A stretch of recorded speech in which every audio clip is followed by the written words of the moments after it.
네, 오늘 시장의 주요 이슈와 수급 흐름을 정리해서 전략 세워보는 시간이죠. 7층 투자전략실 시작하겠습니다. 오늘은 SP인베스트먼트 이주호 본부장, 불사조 리서치 김진경 본부장 나오셨습니다.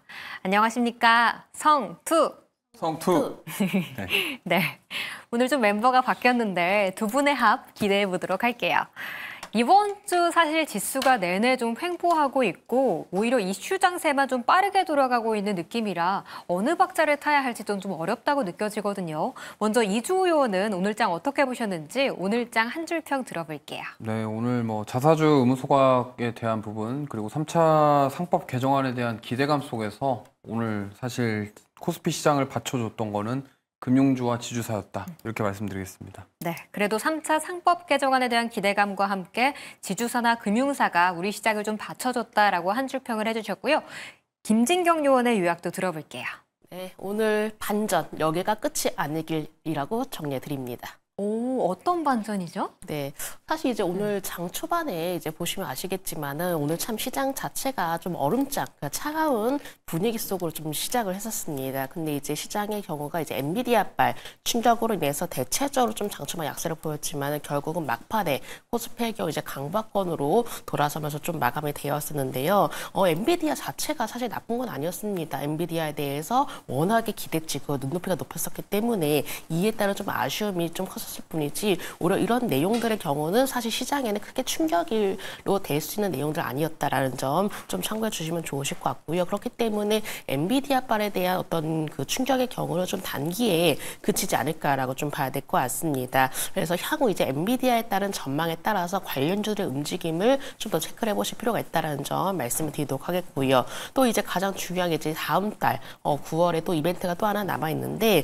다음 달 이제 1일입니다. 바로 정기 국회를 앞두고 3차 상법 개정안 처리 가능성이 또 제기가 되고 있습니다. 그렇기 때문에 이런 정책적인 수혜 가능성이 좀 거론이 될 수 있는 이제 증권이라든지 보험 쪽에 좀 더 관심이 더욱더 몰렸던 하루이지 않았나라고 정리해 드리도록 하겠습니다. 네, 오늘 밤 엔비디아의 방향을 보고 내일 기술주들의 방향성도 체크해보는 게 좋겠다는 의견까지 덧붙여 주셨습니다.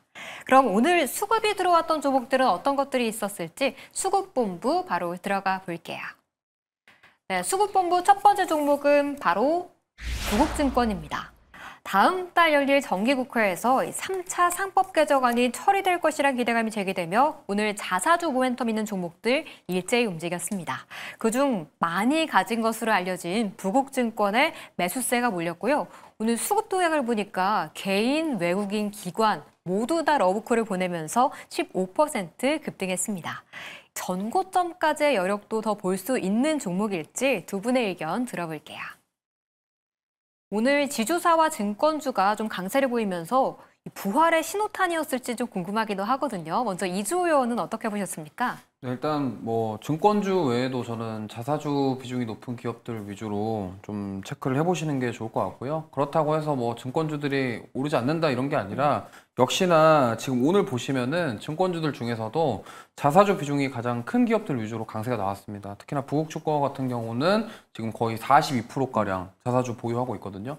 그렇기 때문에 물론 증권주들이 이번 3차 상법 개정안이 만약에 통과가 될 경우에는 자사주 의무 소각에 대한 조항이 들어가기 때문에 여기서 자사주 소각을 할 것이다라는 기대감이 지금 끌어올렸고 그렇다고 한다면 증권주만 볼 것이냐? 저는 증권주 말고도 다른 기업들의 자사주 많은 기업들이 있습니다. 그리고 얼마 전에 공시를 했던 메커스라는 기업이 있고요. 그 다음에 코스닥에서 자사주가 50%가 넘는 인포바인이라는 기업도 있습니다. 이들의 공통점은 자사주가 많다라는 거고 유통 주식수에 비해서 굉장히 많은 자사주를 보유하고 있기 때문에 만약에 이번에 상법 개정안을 통해서 자사주 소각 의무화가 확정적으로 된다고 한다면 역시나 이제 주주들 입장에서는 이게 주주 환원에 대한 정책에 대한 부분들을 기대해 볼 수 있기 때문에 좀 확장해서 증권주들만 보시는 게 아니라 자사주를 많이 가지고 있는 기업들 위주로 보신다고 한다면 저는 앞으로 좋은 흐름이 나올 것 같고요. 그 다음에 어쨌든 자사주 소각이 주주 환원 정책의 일원이기 때문에 그럼 우리가 좀 다른 시각으로 접근을 해본다면 네. 자사주만 많이 가지고 있는 기업 말고 최대 주주 지분율이 10%가 안 되는 그런 기업들도 어떻게 보면은 이제 우리나라 정부가 생각하고 있는 주주 환원이라던가 이런 것들에 포함이 될 수 있거든요. 네. 대표적으로 하나금융지주랑 우리금융지주가 있습니다. 이들 주주 현황을 잘 보시면요. 최대 주주가 10% 넘는 최대 주주가 없어요.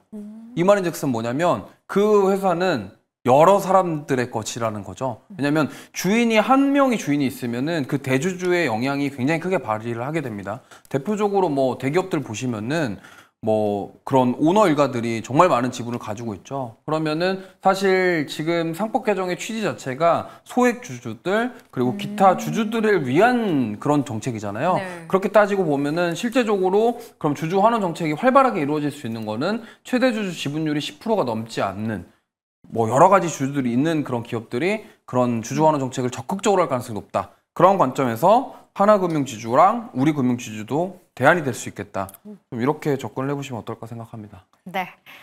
뭐 한마디가 아니라 좀 쭉 해주시긴 했지만 우리 시청자분께서도 정말 예리한 지적이었다라는 좀 평가를 해주시기도 했더라고요.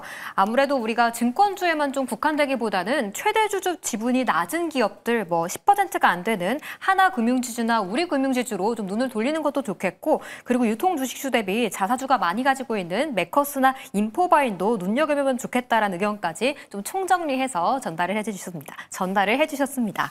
다음 김진경 의원의 의견으로 들어가 볼게요. 역시 좀 정책 관련 모멘텀일지 먼저 한 줄 평과 쭉 요약도 부탁드릴게요.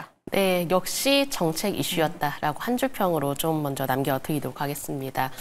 다시금 이제 증권주를 좀 들썩들썩하기 시작했는데 일단 가장 큰 이유로는 바로 이제 정책적인 이슈이기도 했겠죠. 특히나 이제 3차 상법 개정안 논의가 이어지고 있다는 점이 바로 증권주에 대한 투자 심리를 끌어올렸다라고 좀 볼 수 있을 것 같고요. 근데 이제 물론 증권주에 대해서 이런 정책적인 기대감이 반영이 되긴 하지만은 모든 증권주들이 사실 이런 식으로 크게 오른 건 아니었습니다. 그래서 여기서도 우리가 정말로 옥석가리가 필요하다는 점이 앞서 이제 잘 좀 설명해 주시겠지만은 이 자사주 비중이 얼마만큼 되느냐, 이 자사주 비중이 좀 높은 기업들 위주로 좀 주가가 강한 흐름을 보였었거든요. 네. 그렇기 때문에 오히려 이 부분에 대해서는 정말 캐치를 잘 해주셔야 되실 것 같고 또 특히나 북증권의 경우 아무래도 이제 기관이 이제 쌍끌이식으로 좀 매수세가 유입이 되고 있다 보니까는 이런 매수적인 부분에 대해서도 뭔가 좀 주가를 뒷받침하는 듯한 모습을 좀 보여지기도 했었습니다. 정책적인 이슈도 있긴 하겠지만은 특히나 여러 가지 이렇게 정책적인 관련돼서 일단 수혜주에 거론된다면은 수급이 얼마만큼 유입이 될 수 있는지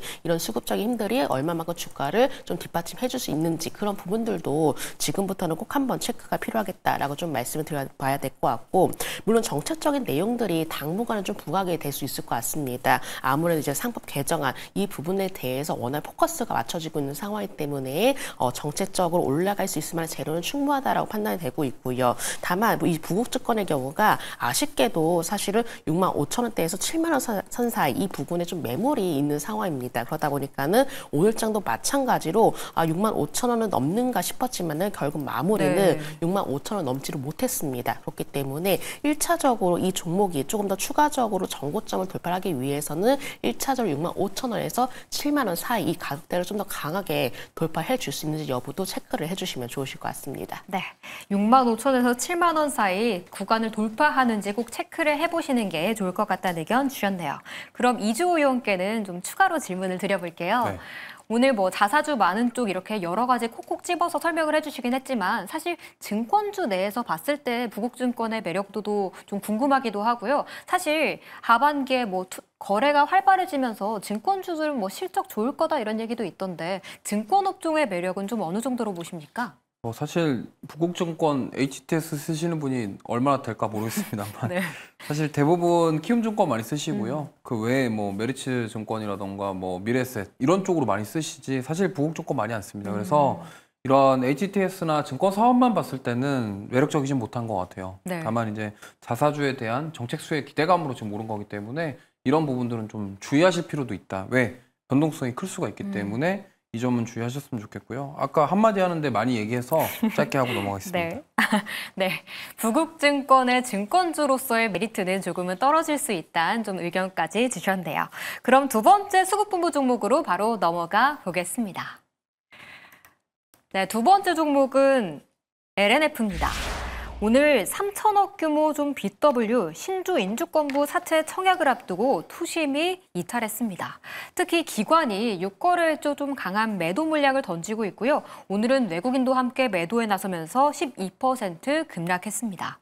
단기 주가 충격으로 봐야 할지 아니면 좀 장기 성장성을 확보했다고 봐야 할지 두 번째 수급본부 종목으로 두 분의 의견 들어보겠습니다. 일어설만 하니까 또 주주의 이렇게 마음을 흔드는 뉴스가 좀 나와버린 것 같기도 해요. 이게 큰 그림을 위한 좀 희생이라고 봐야 하는 걸지 먼저 이주호 의원은 어떻게 평가하셨습니까? LFP 모멘텀과 재무 건전성 우려 공존. 주의 필요하다 이렇게 말씀드리겠습니다. 그래도 좀 주의가 필요하다라는 평가를 주셨고 김진경 의원은요? 네, 안정부터 찾아야라고 정리해 드리도록 하겠습니다. 네, 안정부터 찾아야 한다라고 김진경 의원이 말씀을 주셨는데 주가가 아무래도 좀 갈만하면 확 흔들려 버려서 좀 여기서도 매물대가 많이 물려 있을 것 같긴 하거든요.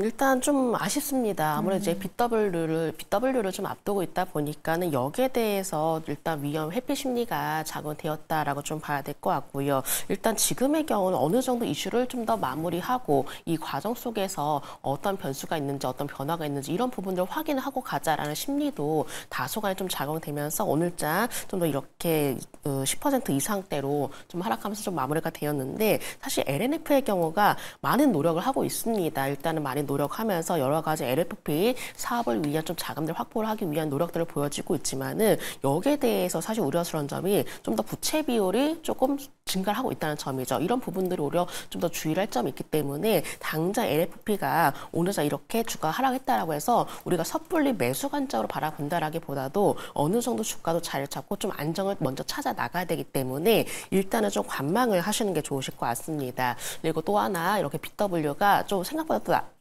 낮은 가격에 형성이 되었거든요. 네. 그러다 보니까 이제 BW의 어떤 수익을 확장하고자 하는 이 해지 수급으로 시장에서 좀 보고 있는 것 같은데 지금의 경우 이제 LFP가 여러 가지 어떤 성장 동력을 마련하고 있다 이런 긍정적인 내용도 나오고 있지만은 저의 경우는 LFP의 경우는 어느 정도 1차적인 지지라인 가격대를 좀 형성해줘야 될 것 같습니다. 지금의 경우는 아직까지는 가격 자체를 형성하지 못한 상황이기 때문에 오히려 조금 더 주가의 흐름을 좀 살펴보셨다가 어느 정도 지지라인이 형성이 되고 그 지지라인이 형성이 되었을 때 수급적인 부분에 대해서 변화가 이루어졌을 때 그때 다시 한번 전략을 세우시는 부분으로 말씀드리도록 하겠습니다. 네, 아무래도 이 이슈는 좀 해결이 된 후에 접근하는 게 좋겠다라는 의견 주셨고요.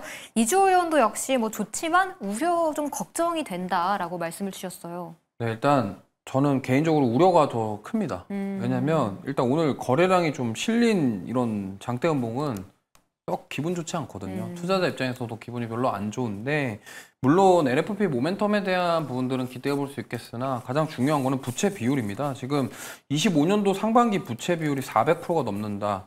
지금 보면은 뭐 사실 LNF 자산 총계가 3조 좀 넘는데 네. 부채가 2조 5천억이에요. 빚이 너무 많은 거죠. 네. 그러면은 이게 문제가 뭐냐면 돈을 벌어도 나중에 빚 갚다가 볼일 다 보는 그런 형태가 생깁니다. 그리고 사실 지금 LNF 같은 경우는 재무 건전성이 너무 안 좋기 때문에 은행이라던가 이런 데서 대출이 안 돼요. 그러면은 LNF에서 선택할 수 있는 카드는 뭐 유상증자를 한다거나 아니면은 뭐 이런 전화사채 발행 이거밖에 없는데 그조차도 지금 사실 우리나라의 금감원도 그렇고 뭐 주주환원 정책 뭐 이런 얘기들이 계속 나오잖아요. 그러면은 금감원에서 제동 걸 가능성이 있기 때문에 지금 LNF 입장에서 선택할 수 있는 카드가 없는 거예요. 근데 마지막으로 이제 했던 게 이제 신주 인수권 부사채인데 이거 같은 경우도 사실 채권입니다. 그러니까 채권을 통해서 돈을 빌린다라는 개념이거든요.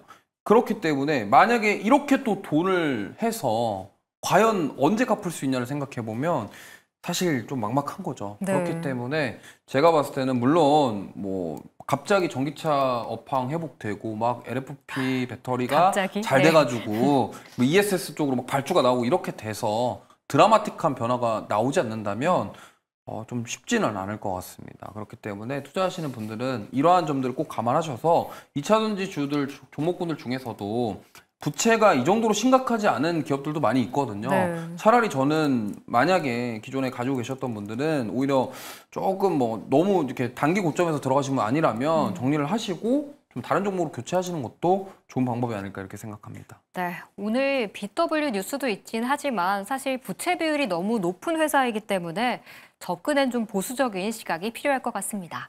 그럼 이제 두 번째 종목으로 넘어가 볼게요. 이슈본부 종목으로 넘어가 보겠습니다. 이슈본부 첫 번째 종목은 현대임스입니다. HD 현대미포와 HD 현대중공업의 합병 뉴스에 가장 강한 탄력을 보여준 종목이기도 했죠. 이제는 군함 등 이 방산 시장에도 참여해서 블록 제조 쪽에서 자리를 잡을 것으로 기대되고 있습니다.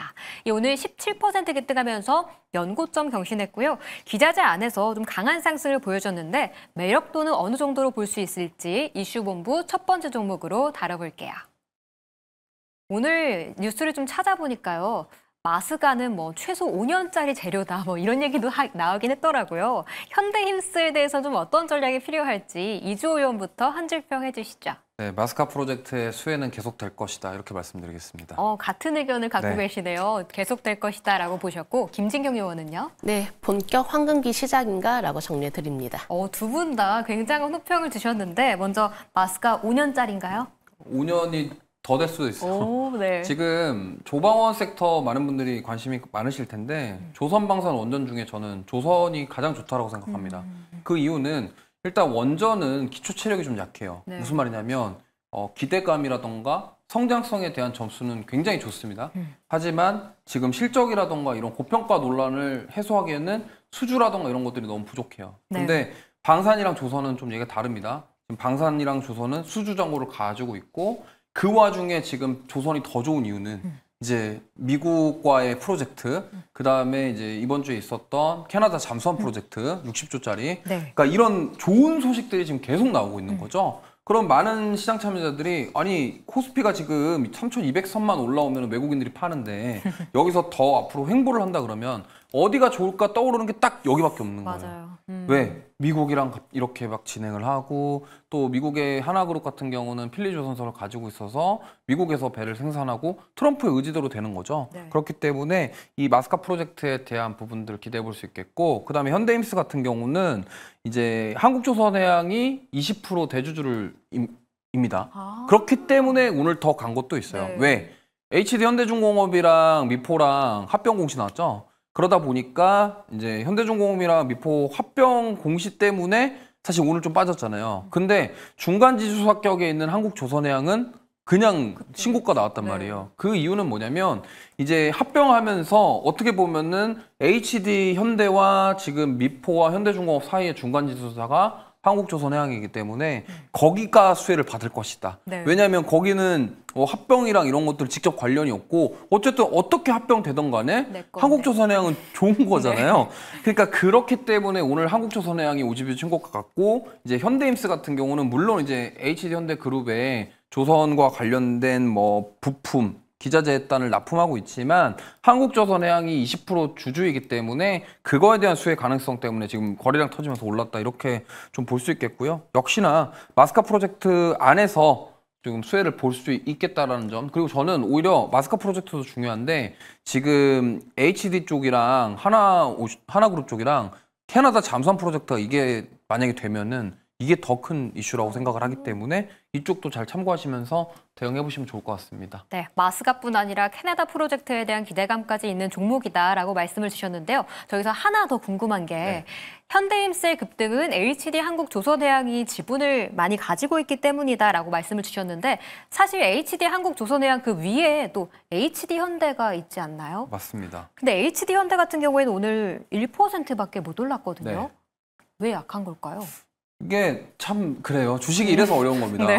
우리가 생각을 해보면 지주사가 가야 되는 거 아니냐 이렇게 생각할 수 있잖아요. 근데 하나도 보면요. 하나는 진짜 많이 올랐어요. 정말 계열사들이 엄청나게 주가 네. 오르면서 많이 올랐는데 뭐 지주사는 오늘 사실 움직임이 없었습니다. 근데 뭐 이게 순환매가 너무나 빨리 돌다 보니까 저는 HD 현대도 결국에는 다시 한번 상승 랠리가 나올 것 같아요. 근데 그 시점은 언제냐인 거고 오늘의 시장의 포커싱은 한국조선해양이었기 때문에 그쪽에 수급이 집중되지 않았나. 만약에 지금 상법 개정안 이후에 아까 뭐 지주사 얘기했잖아요. 자사주 네. 보유 많이 한 그때 이제 밸류업 기대감 속에 HD 현대가 부각받을 수도 있겠다. 그리고 오늘 HD 보시면요. 저기 전력기기 쪽은 또 주춤하고 있고 그 HD 밑에 또 많습니다. 현대건설기계랑 인프라코어도 있고요. 지금 저기도 합병하고 있잖아요. 네. 그러니까 지금 HD는 이미 지금 합병에 대한 기업들을 많이 지금 합치고 있어요. 그런 과정 속에서 만약에 상법 개정안이 통과됐을 때 그때가 타이밍이 될 수도 있다. 이렇게 볼 수 있을 것 같습니다. 단순화시키는 과정 중에 좀 키 맞추기 측면에서 나중에 좀 시세가 날 수 있다는 의견 주셨네요. 이제 김진경 요원과 이야기를 시작해 볼게요. 역시 본격 황금기 시작인가라고 호평을 주셨어요. 네, 오늘 뭐 나온 소식들 이제 앞서 이제 잘 설명을 해주셨고요.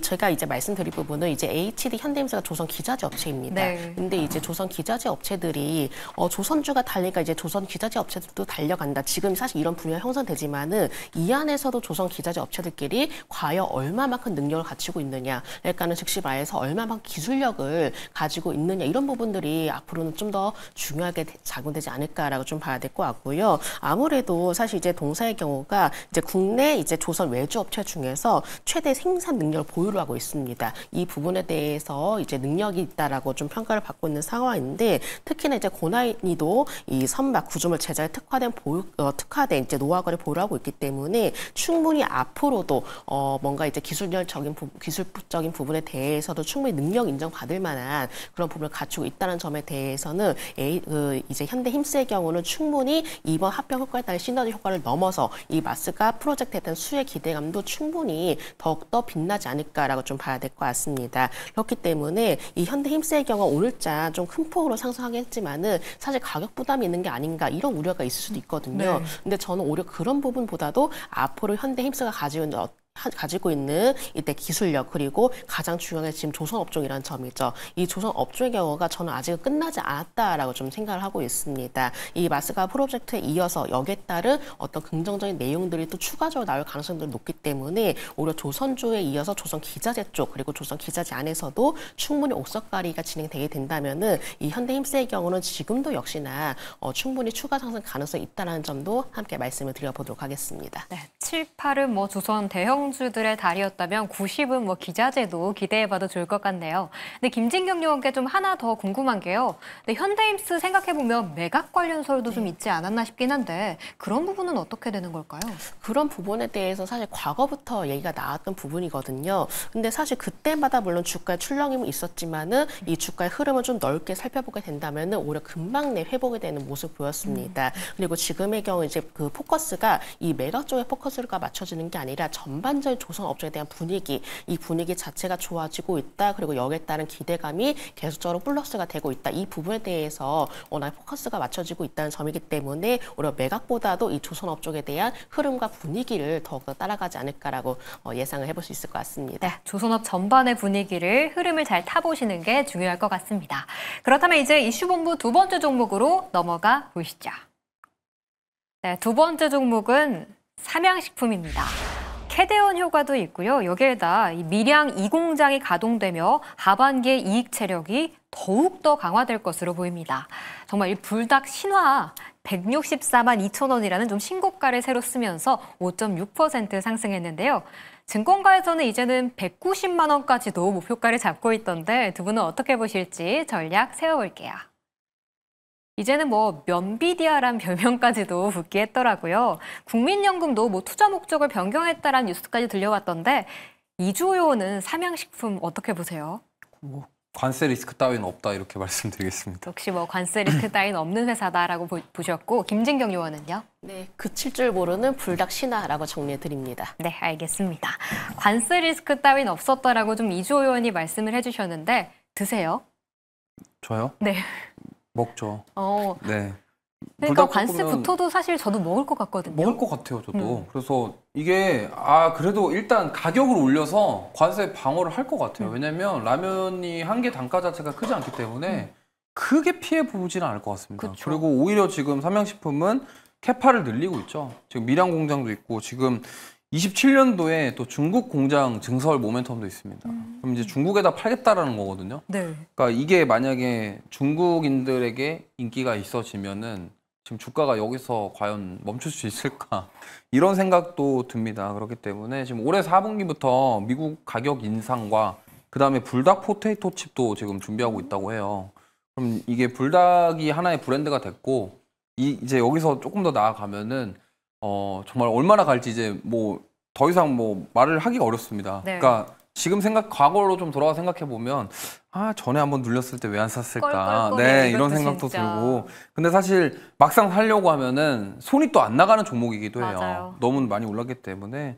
근데 이게 사실 삼양식품의 시작은 BTS랑 또 연결도 있는 것 같습니다. 왜요? BTS가 예전에 먹었거든요. 불닭볶음. 맞아요. 네. 비가 아니 네, 비인가? 뭐 멤버 네, 누군지는 네. 모르겠는데 하여튼 그 멤버 중에 한 명이 불닭볶음을 먹어서 그때부터 시작이 된 것 같은데 정말 더 갈 수도 있을 것 같습니다. 그래서 얼마나 더 갈지는 장담하기는 어렵고요. 근데 이 상태면은 추가 상승 가능하다라는 점 말씀드리겠습니다. 네, 추가 상승 가능하다라고 말씀해 주면서 목소리가 작아지시고 계신데 네. 신규 진입이 좀 불가능할 거라고 보시는 걸까요? 저는 손이 안 나갈 것 같아요. 저는 못 살 것 같아요. 그래서 좀 저라면은 좀 조정이 나왔을 때 그때 한번 도전해보자 이렇게 말씀드리겠습니다. 너무 좋은 회사이기는 하지만 좀 조정 시에 관심 가져보겠다 의견 주셨고요. 김진경 의원도 역시 불닭 신화는 좀 그칠 줄 모르고 있다라고 평가를 주셨는데 이 중국에까지 팔리면 진짜 없어서 우리는 못 먹는 거 아니에요? 그래서 사실 이렇게 삼양식품이 그동안 이렇게까지 주가가 올라왔던 가장 큰 이유가 바로 불닭 열풍이었죠. 그래서 워낙에 이제 전 세계적으로 이제 불닭 열풍이 좀 불고 있는 상황이기 때문에 오히려 지금보다 더 많은 인기가 끌 수 있을 것 같습니다. 왜냐하면은 또 제가 최근에 이제 뉴스 봤었는데 이 필리핀의 최대 이제 외식 브랜드라는 이제 졸리비에 불닭 소스를 공급을 한다는 소식이 나왔거든요. 그렇다면은 오히려 전 세계적으로 이제 외식 시장에도 이 영향력이 굉장히 크지 않을까라고 좀 봐야 될 것 같고요. 이 라면도 인기지만은 특히나 이제 불닭 소스가 굉장히 인기라고 합니다. 그러니까 제가 이제 뭐 영상 같은 거 봤는데 빵에도 뭐 발라 먹고 여러 가지 요리에도 이제 불닭 소스를 이렇게 넣는 그런 모습도 봤는데 이런 뭐 분위기라면 이제 불닭에 대한 라면도 인기지만은 이 소스에 대한 판매율도 굉장히 어마어마하지 않을까라는 생각이 좀 들었습니다. 그래서 이 삼양식품의 경우 이제 불닭 열풍이 이 정도까지 불고 있다면은 사실 뭐 지금도 물론 많은 가격대 이제 높은 가격대 올라가고 했지만은 추가적인 상승이 가능하지 않을까라고 좀 봐야 될 것 같고요. 그렇다면은 과연 이제 보유자분들 어디까지 보유를 해야 되느냐 그게 가장 중요할 것 같은데 지금의 경우는 사실 어떤 가격선을 이제 정한다라기보다도 추세 매매로 좀 대응을 해주셔야 되실 것 같습니다. 그래도 삼양식품이 그동안의 주가가 올라오면서 21선을 크게 이탈하지 않았기 때문에 이 21선 이탈하지 않는 선에서는 우리가 좀 더 추세 매매로 대응하실 필요가 있다는 점 말씀드리도록 하겠습니다. 네, 뭐 신규 진입은 좀 어렵겠지만 보유자분들 같은 경우에는 21선 추세를 잘 지키는지 체크해 보시는 게 중요할 것 같습니다. 여기에 근데 좀 하나 더 궁금한 게요. 김진경 의원님, 근데 삼양식품 못 가지신 분들이 사실 차선책으로 풀무원이나 농심 많이 보기도 하거든요. 농심에 대해서는 어떻게 보세요? 이제 사실 뭐 농심의 경우는 이제 브랜드력도 이제 저도 물론 더 알아봐야 되긴 하는데 제가 이제 어느 정도 좀 살펴봤을 때 농심에 대한 라면도 해외에서 인기가 많다라고 네, 하거든요. 캐대언 관련해서 뭐 콜라보 네, 제품 맞습니다. 낸다고 하더라고요. 네. 그래서 농심의 경우도 이런 열풍이라면은 일단 뭐 충분히 상승은 가능하다라고 생각이 들고 있지만은 사실 좀 아쉬운 면이 있다면은 일단 일봉상 기술적인 흐름으로 봤을 때 44만 원 선수는 막히는 흐름이 있습니다. 지금 이제 어느 정도 저항란이 형성이 되어 있기 때문에 오히려 농심에 대해서는 지금은 뭔가 이 40%점 좀 길게 내다 본다라기보다도 1차적으로 44만 원을 좀 돌파를 하는지 여부도 우리가 살펴보실 필요가 있으실 것 같습니다. 네, 차선책으로 좀 고를 수 있는 농심 같은 경우에는 좀 44만 원대 매물을 뚫어내는지 확인해 보는 게 좋겠다는 의견까지 들어봤습니다. 오늘자 종목들 4개 살펴봤고요. 내일 전략 세우러 넘어가 볼게요. 이 GDP가 좀 나오기는 했는데 금리 인하에 대한 기대감을 또 좀 미루는 게 아닌가 하는 걱정도 들긴 하거든요. 이주호 의원은 내일장 어떻게 전략 세우십니까? 네, 일단은 뭐 그럼에도 금리 인하 기대감 여전히 있고요. 지금 보면은 최근에 흐름 좋은 로봇이라던가 바이오 대표적인 성장주 위주로 한번 접근해 보시면 좋을 것 같습니다. 네, 좀 최근 코스닥 종목들이 더 강하기 때문에 좀 성장주 위주로 주목해 보는 게 좋겠다는 내일장 전략 주셨고 김진경 의원의 내일장 전략도 들어볼게요. 네, 일단 시장이 좀 박스권에서 좀 답답하게 흘러가고 있습니다. 그렇기 때문에 어느 정도는 이제 우리가 시장에 좀 기대를 한다라기보다도 좀 더 종목에 집중하실 필요가 있으실 것 같고요. 아무래도 지금 이제 시장 속에서 이제 외국인의 매도세가 이어지고 있다 보니까는 이 또한 좀 부담 요인으로 작용되고 있는데 지금의 경우 이제 순환매 형태의 종목 장세가 이어질 것으로 전망되고 있기 때문에 우리는 좀 더 종목에 집중하시는 전략이 필요하다는 점 말씀드리겠습니다. 네, 이번 주 내내 이어지고 있는 종목 장세 내일까지도 종목을 잘 골라보자는 의견 주셨네요. 그럼 이제 종목 이야기로 바로 넘어가 볼게요. 이주요원 하면 이제 이 종목이 그냥 떠오르는 것 같아요. 바로 HJ중공업입니다. 아니 수익률이 네. 입으로 말씀해 주시죠. 76% 찍혀 있는 76%를 기록하고 있습니다. 바로 그냥 한 달 새 76%거든요. 지금 구간의 전략은 좀 어떻게 세워볼까요? 이제 여기는 이제 보유자의 영역이라고 보시면 되겠고요. 제가 7월 28일 날 말씀드렸는데 그때 9,000원도 안 됐었습니다. 그러고 나서 지금 짧은 시간에 너무 많이 올랐기 때문에 이제 여기는 이제 보유자 영역입니다. 여기서 만약에 신규 접근한다, 네.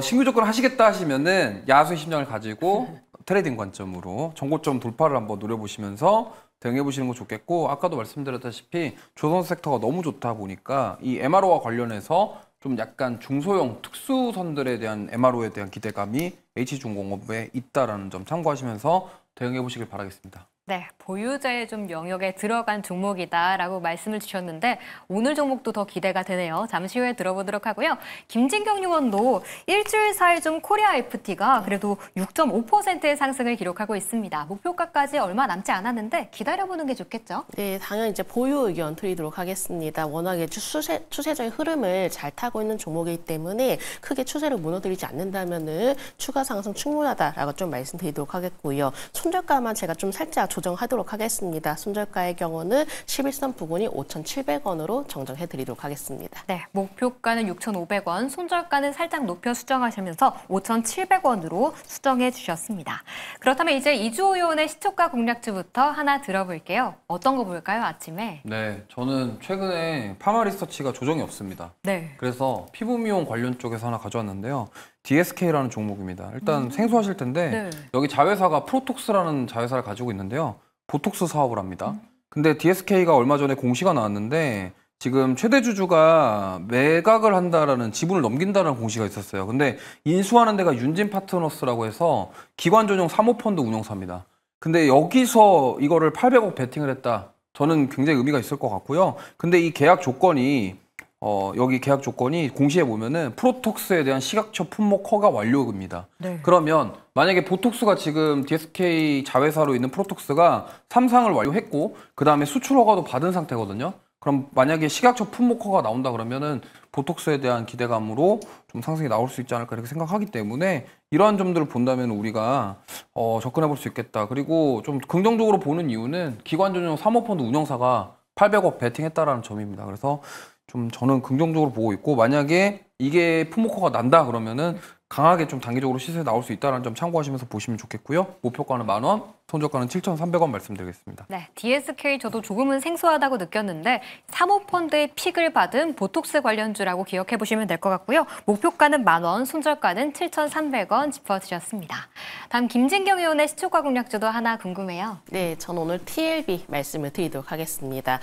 반도체 PCB 기업입니다. 이제 최근에 데이터 센터용 이 고성능 메모리 반도체 부품 수요가 급증하는 모습 보여지고 있는데 그렇기 때문에 동사의 경우가 바로 생산 시설을 풀가동 중인 것으로 좀 알려졌고요. 이 수주 잔고도 그만큼 넉넉히 확보를 해놓은 상황이라고 합니다. 1분기부터 이렇게 하이엔드 메모리 반도체용 PCB의 출하도 좀 많아지고 있는 상황이라고 하는데 바로 AI 데이터 센터가 급증으로 인해서 바로 낙수 효과도 충분히 기대를 해보시면 좋으실 것 같고요. 실제로도 이제 2분기 사상 최대 분기 매출을 또 달성을 하게 됐었습니다. 그렇기 때문에 충분히 이런 분위기라면은 추가적인 실적에 대한 기대감 넉넉하다라고 좀 판단되고 있기 때문에 오늘 종목 TLB 말씀드리도록 하겠고요. 일봉상 보시면은 이제 이평선이 안정적인 정배열로 추세적인 흐름을 그려 나가고 있습니다. 그렇기 때문에 이런 분위기와 어떤 좀 추세적인 흐름들 이런 분위기를 보게 된다면은 추가 상승은 높다라고 판단되고 있고 손절가의 경우는 27,500원 말씀드리면서 목표가 34,000원 제시해 드리도록 하겠습니다. 네, 신고가 이후로도 추가 상승 가능한 종목 종목이다. PCB 관련주 TLB 목표가 34,000원, 손절가 27,500원 짚어주셨습니다. 네, 오늘 두 분의 요원들과 오늘장 전략부터 종목 이야기까지 채워봤는데요. 두 분은 여기서 오늘 보내드릴게요. 오늘 말씀 감사합니다.